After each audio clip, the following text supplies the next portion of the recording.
simple. He's an ex-division soldier. He's an ex-division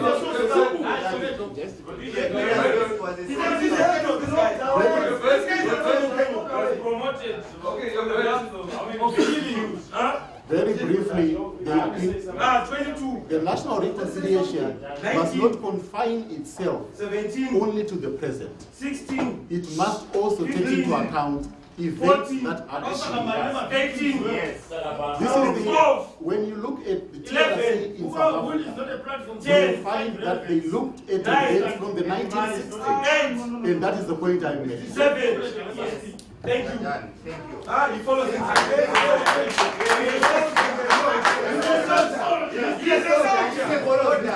Ask him to tell guys he goes right. Ask him to finish his speech. Sorry, excuse me. Can we now proceed? Can we proceed? I think Professor Rupi has done his part under very difficult circumstances, but nonetheless, can you give him a big hand?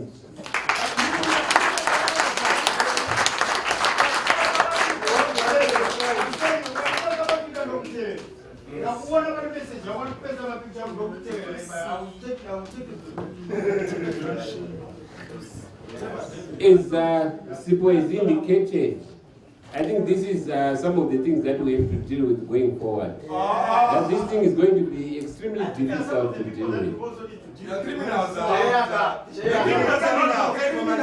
So, let me now call upon Baba Enuka.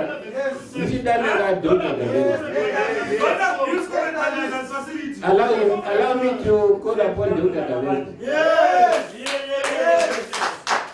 Let me introduce him first. Yes. I'm now going to call upon our last speaker, Domiso Davengwa.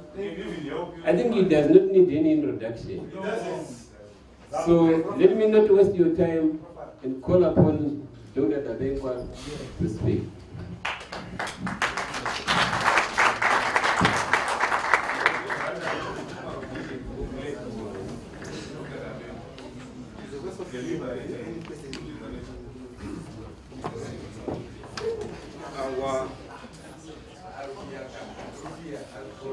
Our chairperson, I would like to believe that I've been given the floor, and I don't take very kindly to people cheering at me when I speak. I'm very disappointed. At independence in 1980, I, Comrade Mchuru, and other colleagues fell under the command of General Walls. And if General Walls is the one who commanded the bombings that were done in those places that you've been mentioning, if Rupiah was there, he was merely there as a soldier and carried out what he should have done. But in order, that's why in military language we have ceasefires. And in order to correct the wrongs of yesterday, we had to sit down and be able to get this country to move, to get some of you to be born who have not been born otherwise. The issue we are discussing is a very serious issue, the Uguraundi event. I want to welcome the organizers of this dialogue for having invited me to come first as a victim And secondly, as somebody representing all the ZAPU members, over 20,000 of them,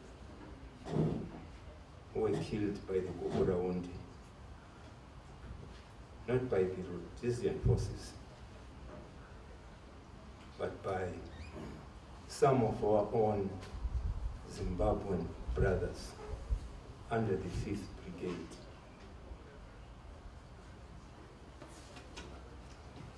This, I hope, we must all understand if we're to resolve the issue of Gukuraundi, which has not been resolved to this date. Some 3 years ago, I remember being grilled by a Sunday Mail young reporter who wanted to know about what actually happened.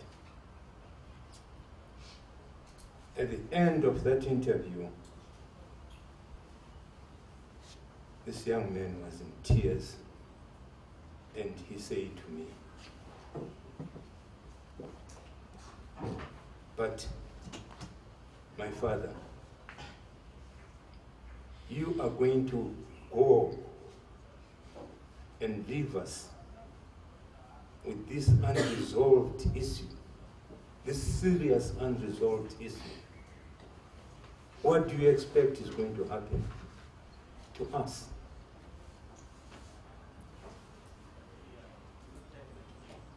At that time, I say to him, "Well, you better appeal to the powers that be to listen to what people have to say about the issue of Gukuraundi and find a way of correcting it. Because if it is not corrected, for generations to come, the issue of Gukuraundi is going to remain a very sad and difficult issue for the young generation that did not see exactly what happened, and those in particular whose parents and relatives were victims of Gukuraundi, like my young man here, Sipo.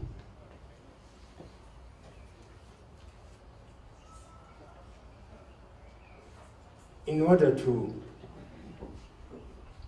be able to explain the issue and find a way of resolving this issue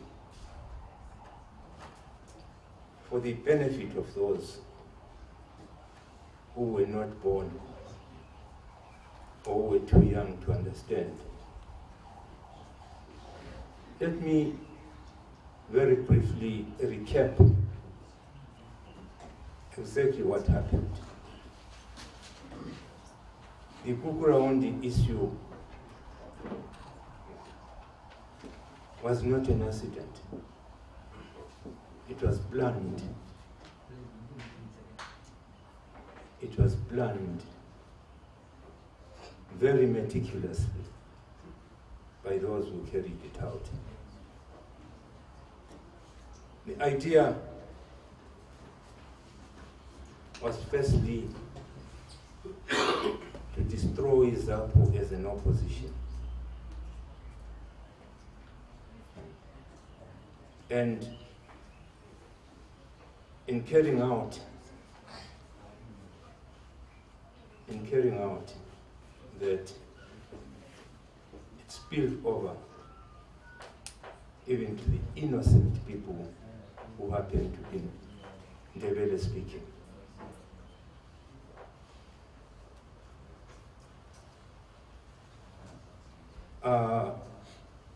The issue of arms caches was used as an excuse. I spent 5 years, almost 4 years, 10 months exactly, at Chikurubi prison, maximum prison, even after the courts had found me not guilty. When it came out very clearly who had actually planned to have those arms caches, my lawyer, Alan Elliott, is here.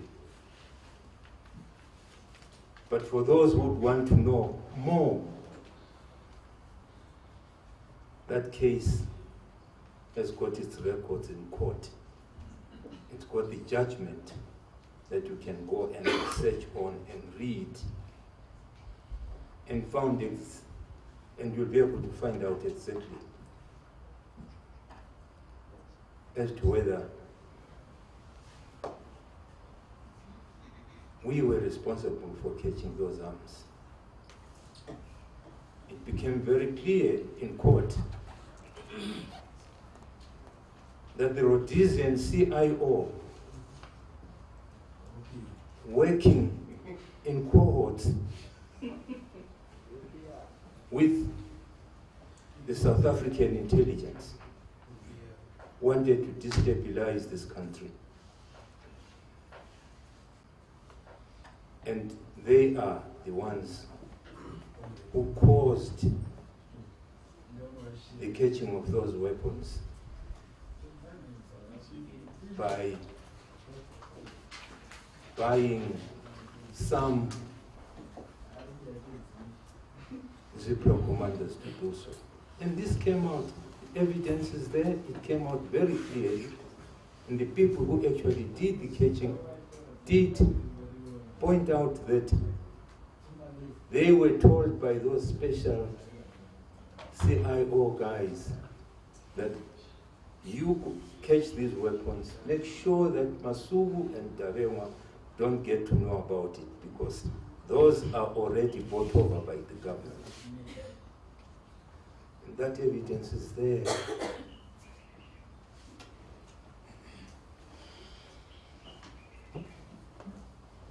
After that, as a result of that, as I've already mentioned, the Zipra commanders, including myself, were arrested.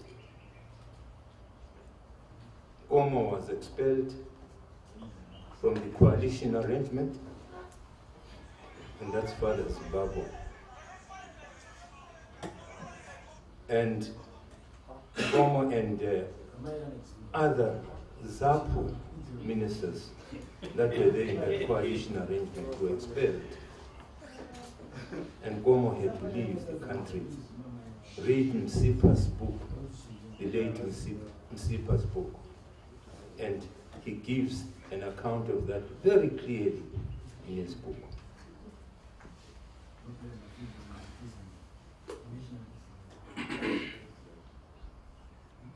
So, it was a plan. It was a plan to destroy ZAPU. Later on, it became clear when the South African intelligence got behind the back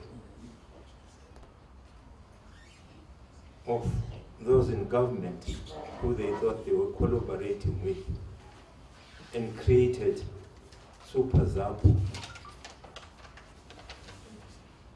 which were dissidents of their own making. And that gave more impetus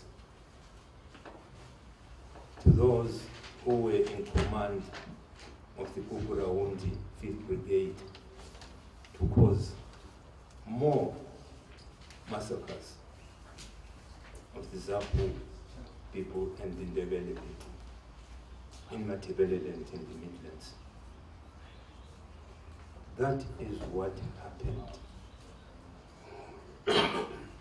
The people in Matabeleland have not yet had closure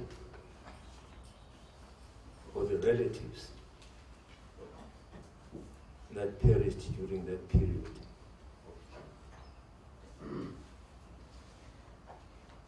Efforts were made by ZAPU in the opposition. His father was one of the people who made lots of noise in Parliament about the need to get this issue resolved. And there were no ears to listen to him. And other colleagues in ZAPU who challenged government to do something about it. It was only when the issue of the new constitution was discussed that we were able to come up with a recommendation for a peace and reconciliation commission. The late Cyril Ndebele was appointed as chairman. When he went through the act, the draft act, he found it had problems. It was not absolutely independent as per requirement of the Constitution. And there were quite a number of other flaws that he pointed out. It was sent back to Parliament. And I want to appreciate, as SIPO has done, that finally we now have an act which has been gazetted and which has been signed by the current president. A very good sign indeed. But what remains to be done is the appointment of a chairperson so that this thing can move forward. So that the commission can be able to get down to its work and be able to make the necessary recommendations to government on how this should be handled. However, there are two hurdles that I think they need to sort out first, with the support of all of us Zimbabweans, the media included, and that is the release of the two commission reports, the Chiambakwa Commission and the Dumbujena Commission reports. Those reports are a compilation of exactly what happened when the people who gave evidence had it still fresh in their minds. They made it very clear. Public funds were used to pay the costs of those two commissions. Most of the countries have had whatever they call their secrets or their confidential documents released after 20, 30 years. We are over that period now in Zimbabwe, over 30 years. And we still will not publish the Dumbujena and the Chiambakwa Commission reports. They are very key. 75% of the people who were eyewitnesses to what happened have now passed on. And it is important to get back to those reports and compare them to some extent with the Catholic Commission reports in order to get to understand the facts about actually what happened.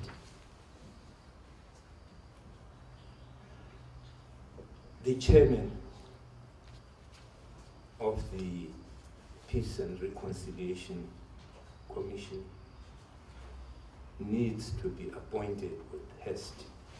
And I think we should all put our pressure on making sure that the next thing is to have this appointment done.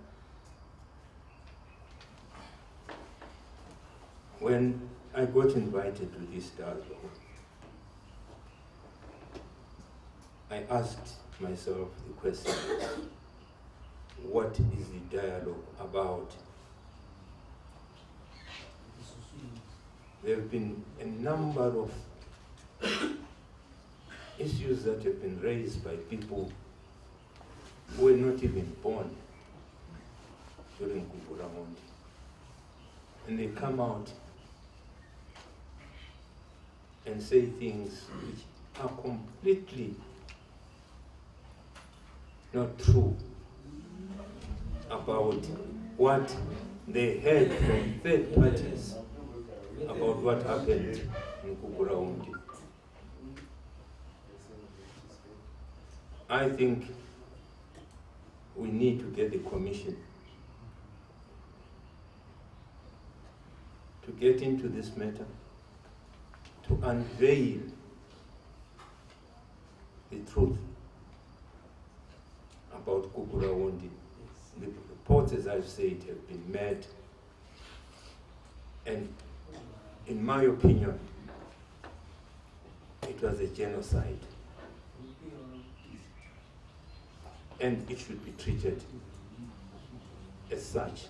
Nothing else but genocide. I don't know whether this dialogue comes along under some political pressure or not. I don't think it is an issue that needs politicizing.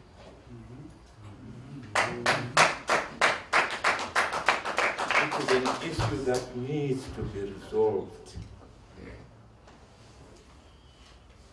And dear fellow Zimbabweans, let's help each other. On the 18th of November last year, people came out in their numbers and demanded that they want a fresh Zimbabwe to build a new Zimbabwe that they envision.